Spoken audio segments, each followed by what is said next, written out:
কি অবস্থা সবার? কেমন আছেন আপনারা? আমার কোডিং এ আপনাদেরকে স্বাগতম, যেখানে প্র্যাকটিক্যালি রিল্যাক্সের সাথে আরামসে সময় নিয়ে টপিক ভেঙে ভেঙে বোঝা ট্রাই করি। আজকে ব্রাউজারের ডেভেলপার টুলস নিয়ে বোঝা ট্রাই করব। দেখতে অনেক বেশি কনফিউজিং, অনেক অপশনস। আজকে এটাকে আমরা ডাইসেক্ট করব, ইজি ভাবে বোঝা ট্রাই করব। চলেন শুরু করা যাক। আর টেকনিক্যাল নন টেকনিক্যাল সবারই এই ভিডিওটা আশা করি কাজে আসবে, আর একটু দুষ্টামিও করা যাবে। চলেন শুরু করা যাক। আমি স্ক্রিনটা শেয়ার করি। রাইট, স্ক্রিন দেখা যাচ্ছে আশা করি। সো ডেভেলপার টুলস কি? আমি ক্রোমে আছি, আপনি ফায়ারফক্স যে কোনো ব্রাউজারই থাকেন না কেন, যদি ব্রেভে থাকেন তাইলে হয়তো একটু ডিফারেন্ট হবে, সাফারির ক্ষেত্রে একটু ডিফারেন্ট হবে, আমি সবগুলাই বলে দিচ্ছি। যদি ক্রোমে থাকেন, মেজরিটি ক্ষেত্রে আপনারা ক্রোমে থাকবেন, রাইট বাটন যদি ক্লিক করেন মাউসে, দেখবেন এই অপশনগুলো আসবে। ইন্সপেক্ট, আপনাদের ক্ষেত্রে আসতে পারে ইন্সপেক্ট এলিমেন্টস বা ডেভেলপার টুলস, যাই হোক না কেন এক কথায় ইন্সপেক্ট অথবা ডেভেলপার টুলস। আবার সাফারিতে সরাসরি ইন্সপেক্ট পাবেন না। সো সাফারিতে আবার সেটিংসে গিয়ে ডেভেলপার টুলস এনেবল করা লাগে, সেটা চ্যাট জিপিটি বা গুগল থেকে, ইউটিউব থেকে একটু দেখে নিয়েন। এক কথায় ইন্সপেক্ট বা ডেভেলপার টুলসে আপনাকে যাইতে হবে। যদি ফায়ারফক্সে হয়ে থাকে তাহলে তো ডেফিনেটলি ডেভেলপার টুলস, ওইখানে আর কোনো কথা হবে না। তো আমি ইন্সপেক্টে ক্লিক করলাম, আমাদের সামনে এরকম কিছু একটা ওপেন হবে, বাট আপনাদের ক্ষেত্রে এরকম নিচে আসবে না, এরকম ডান সাইডে থাকবে, যে এরকম ডান সাইডে থাকবে। আর এটা, আচ্ছা আমি একটা কাজ করি, এই ভিডিওতে আমাদের ভিএস কোডের দরকার নাই, ভিএস কোড কাইটা দেই, আর ব্রাউজারটাকে আমি একটু বড় করে নিই। সো আশা করি পারফেক্ট, ফাইন, ওকে, ঠিক আছে, এতটুকু এনাফ। সো আপনাদের ক্ষেত্রে ডেভেলপার টুলসটা ওপেন হবে এই যে এইভাবে, সম্ভবত এইভাবে ছোট কইরা, হালকা কইরা। ফার্স্ট থিং যেটা করবেন, এই থ্রি ডটে চাপ দিবেন, নিচের দিকে নিয়ে আসবেন। যদি হারায় দিতে চান তাহলে ক্রসে ক্লিক করবেন, চলে যাবে। আবার ইন্সপেক্টে ক্লিক করলে এবার সরাসরি নিচেই আসবে। এখন এখানে অনেক কিছু আছে বোঝার মতো, একটা একটা করে আমরা বোঝা ট্রাই করি। আচ্ছা, আম, কোন দিক থেকে আগে শুরু করব? চলে আগে এটা দেখি জিনিসটা আসলে কি। খেয়াল করবেন এইখানে উপরে বেশ কয়েকটা আইটেম আছে, ব্রাউজার টু ব্রাউজার কয়েকটা জিনিস এদিক ওদিক হইতে পারে, তবে কিছু জিনিস আছে যেগুলো একেবারে কমন। এলিমেন্টস, কনসোল, কনসোল তো সবগুলোতেই কমন, এলিমেন্টসও কমন, সোর্সেসও common, network common, performance, memory, application, এক একটার এক এক ধরনের কাজ। প্রাইভেসি সিকিউরিটি এটা মনে হয় ক্রোমে একটু ডিফারেন্ট, লাইট হাউস এটা তো ক্রোমেরই ফিচার, রেকর্ডার এটাও ডেভেলপার টুলসেরই অংশ। এখন আরেকটা খুব ইন্টারেস্টিং ফিচার আছে, আমি যদি এইখানে এই ছোট্ট পিসির মতো, কম্পিউটারের মতো একটা আইকন আছে, এটাতে যদি ক্লিক করি তাহলে দেখবেন এরকম ছোট হয়ে যাবে, এবং নিচে এখানে ডাইমেনশন রেসপন্সিভ নামে একটা অপশন আসবে। এইখান থেকে দেখবেন হ্যাঁ, আইফোন এসি, আইফোন এক্সআর, তারপরে স্যামসাং গ্যালাক্সি এস8, দেখি তো এস8 ক্লিক করলে কি হয়। ও ওকে, বুঝতে পারছি। তাহলে কি বুঝতে পারছেন? আমি যে ওয়েবসাইটটা বানাচ্ছি এটা মোবাইলে দেখতে কিরকম লাগে, মোবাইলে দেখতে কিরকম হবে, এই জিনিসগুলা দেখার জন্য আপনি কি করবেন? আপনার মোবাইল ওপেন করে মোবাইলে ওয়েবসাইট দেখে দেখে চেঞ্জ করে আবার দেখবেন, এরকম করবেন? ডেফিনেটলি না। তো এই জন্য ডেভেলপার টুলসে এরকম ডিভাইসের বিভিন্ন অপশান দেওয়া আছে, যেটা আমরা ওই এক্স্যাক্টলি যে এনভায়রনমেন্টটা মোবাইলে যে দেখতে যেরকম হবে, ওই রকম একটা এনভায়রনমেন্ট আমরা সিমুলেট করতে পারি, বা ওই রকম একটা এনভায়রনমেন্ট আমরা এখানে ক্রিয়েট করতে পারি, এবং ওইটার উপর বেস করে আমাদের ওয়েবসাইটে কোনো চেঞ্জেস যদি থাকে সেটা আমরা করতে পারি।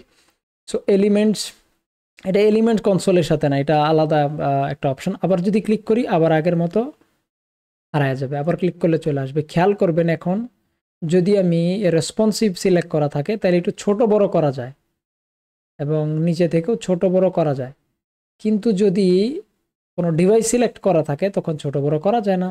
আবার এখানে কোনো ডিভাইস যেমন সিলেক্ট করলাম AS8, এখানে দেখবেন একটা পার্সেন্টেজ দেওয়া আছে জুমের, এটা আমি 100% করে দিই, তাহলে এটা একটু বড় হয়ে গেছে কিন্তু নিচের এটা হারায় গেছে। তো একটা কাজ করবেন, মোবাইল ডিভাইস নিয়ে কাজ করার সময় থ্রি ডটে ক্লিক করে এটাকে ডেভেলপার টুলসকে বাম পাশে দিয়ে দিবেন, অথবা ডেভেলপার টুলসকে ডান পাশে দিয়ে দিবেন। এই যে থ্রি ডটে ক্লিক করলে এখানে অপশনগুলো আসে।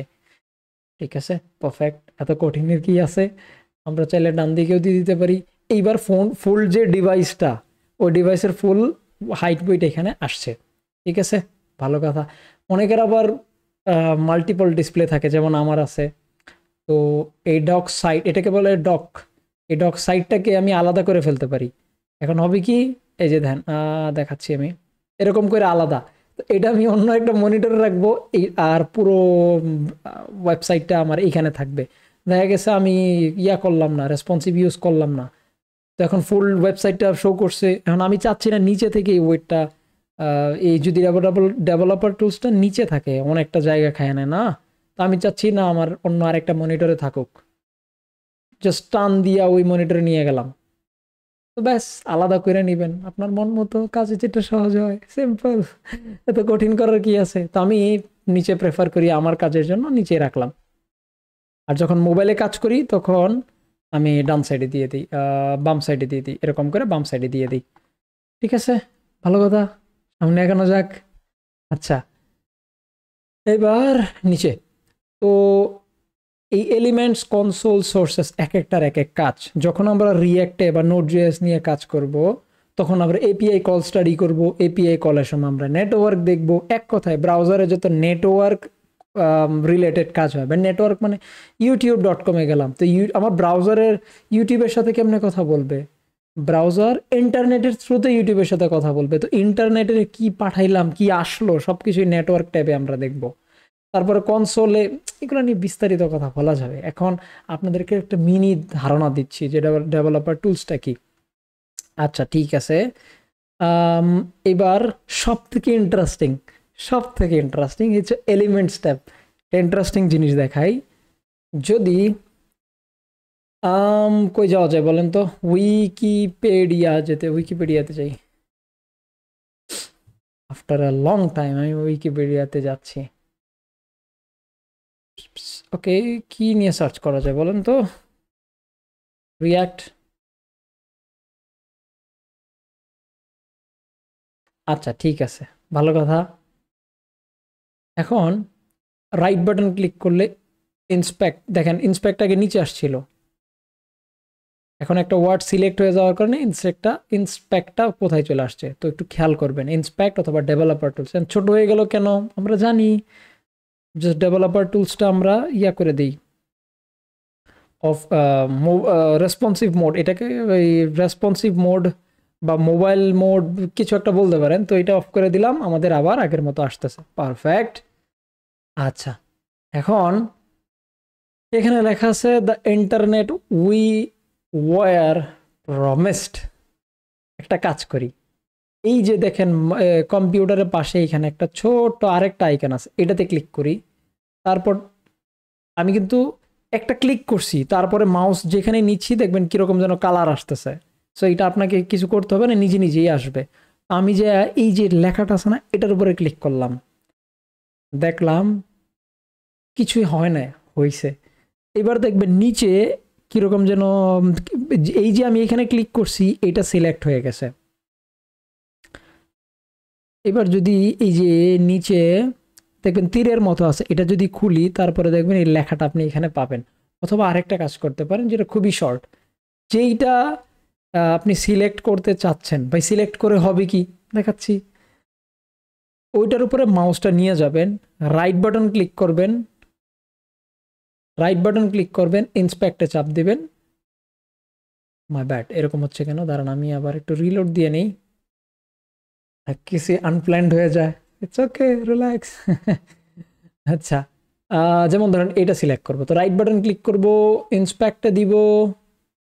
এইবার হয়তো বা আমাকে একটু ওইখানে খোলা লাগতে পারে, খুললাম, তারপরে এখানে লেখাটা দেখলাম। এইবার আমি যদি লেখার উপরে ডাবল ক্লিক করি, আমি যদি লিখি আমার নাম বা আমরা ডেভেলপার টুলস শিখতেছি,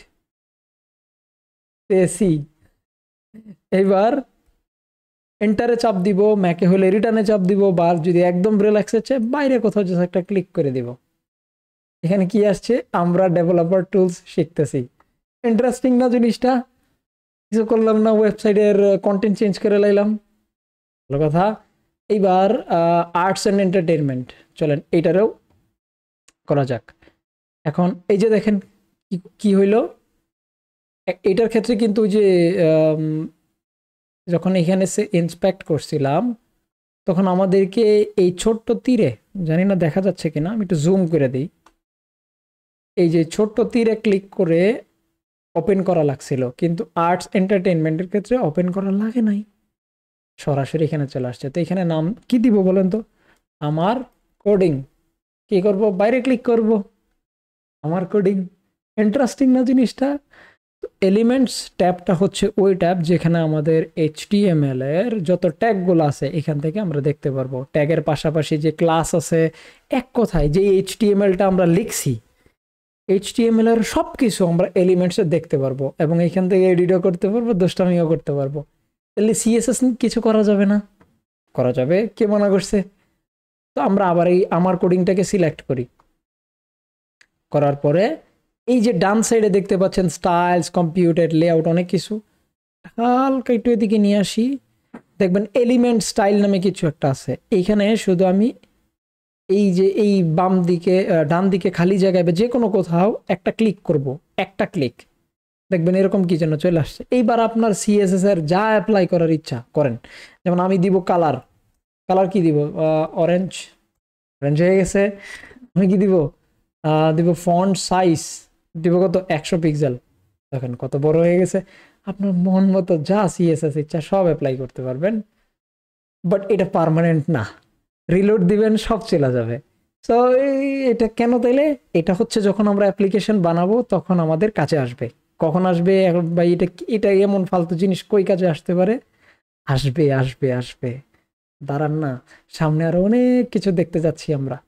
আচ্ছা, তো এলিমেন্টস দেখলাম, HTML CSS দেখলাম, কনসোল। কনসোল একদম সিম্পল ভাষায় বলি, আমরা জাভাস্ক্রিপ্ট এখনো দেখি নাই, সামনে দেখব।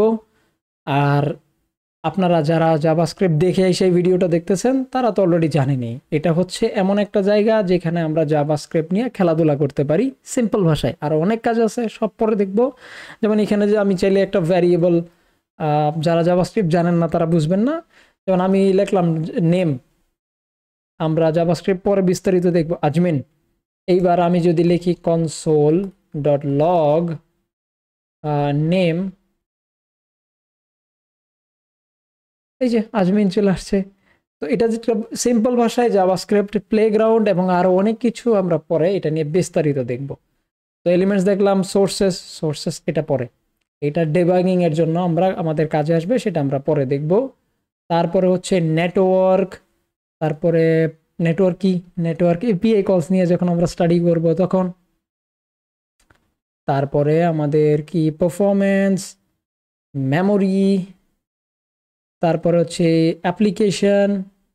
অ্যাপ্লিকেশন যখন আমরা জাভাস্ক্রিপ্টের লোকাল স্টোরেজ নিয়ে কথা বলবো তখন আমরা এই বিষয়টা বিস্তারিত দেখব। এখন যে বাকি বিষয়গুলো আছে এইগুলা আমাদের একটু পরে দেখলেও হবে, কারণ একটা বেসিক ধারণা হয়ে গেছে ডেভেলপার টুলস কি। ডেভেলপার টুলস সিম্পলি আমরা যে অ্যাপ্লিকেশনটা নিয়ে কাজ করতেছি, ওয়েবসাইট নিয়ে, সিম্পলি এই যেমন এই চেঞ্জেসগুলো এলিমেন্টসের এখানে যে আমি যা করলাম এডিট, তারপরে CSS এর এখানে যা করলাম, এটাকে আমি VS কোডে করতে পারবো না? পারবো। তাহলে এখানে কেন? এখানে হচ্ছে ইমিডিয়েটলি কি কয়েকটা জিনিস আমি করে দেখতে চাচ্ছি, ও আচ্ছা এটা এরকম হবে, তাইলে আমি যা পার্মানেন্টলি VS কোডে চেঞ্জ করে দিব। তারপর হচ্ছে ডিবাগিং করার জন্য আমাকে এখানে সোর্সে যেতে হবে। নেটওয়ার্কিং এ আমরা যে API কল করতেছি ঠিক মতো কাজ করতেছি কিনা। এক কথায় যেমন একটা মিস্ত্রিকে যদি আপনি কোনো কাজের জন্য বাসায় আসতে বলেন, সে তার একটা যন্ত্রের বাক্স নিয়ে আসবে, যারা ইলেকট্রিশিয়ান তারা তার বাক্স নিয়ে আসবে। তো আমাদের বাক্স হচ্ছে এইটা, ডেভেলপার টুলস, সিম্পল। তো এখানে আরো অনেক কিছু আছে বোঝার মতো। যেমন আমি যদি সেটিংস আইকনে ক্লিক করি, এখানে আমি চাইলে থিম চেঞ্জ করে দিতে পারবো, লাইট, সাদা কালা, অনেকের লাইট মোড পছন্দ। তো এখান থেকে অনেক কিছু, যেমন ডিভাইসেস, আমি চাইলে আরো একটু জুম আউট করে দেই, আমি চাইলে এখানে আরো এই যে কয়েকটা ডিভাইস আছে, এই ডিভাইসগুলো আমি অ্যাড করতে পারবো। যেমন ওই লিস্টে iPhone 6 ছিল না, iPhone 6 অ্যাড করতে পারবো, থ্রটলিং, লোকেশন, শর্টকাট, অনেক কিছু আছে। এই শর্টকাটগুলো আমরা এডিটও করতে পারবো, যে অমুক কি প্রেস করলে এটা হোক, আমি এটা চাই, এরকম করে বহুত কিছু আছে।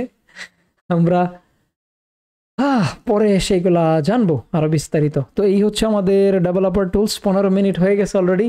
তো চলেন সামনে আগানো যাক, আর বিস্তারিত পরে এই ডেভেলপার টুলস ইউজ করা যাক।